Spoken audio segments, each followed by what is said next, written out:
Ուշադրություն. Սևան քաղաքի կենտրոնական փողոցներում տրանսպորտային հոսքերի բեռնաթափման նպատակով եւ անվտանգության նկատառումներից ելնելով 2026 թվականի հունվարի 8-ից Սևան քաղաքում նախատեսվում են երթևեկության կազմակերպման փոփոխություններ։ Մասնավորապես, Սևանի համայնքապետարանի վարչական շենքին կից Նայիրյան առաջին նրբանցքում եւ Դեմիրճյան փողոցներում երկկողմ երթևեկությունը դառնում է միակողմանի։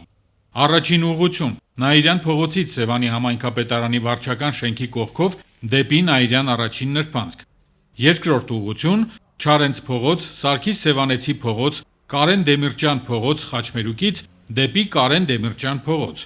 Երթևեկության կարգավորման նպատակով Սևանի համայնքապետարանի կողմից տեղադրվել են ճանապարհային երթևեկության համապատասխան նշաններ։ Հարգելի վարորդներ, խնդրում ենք հետևել ճանապարհային երթևեկության նշաններին, պահպանելով երթևեկության կանոնները։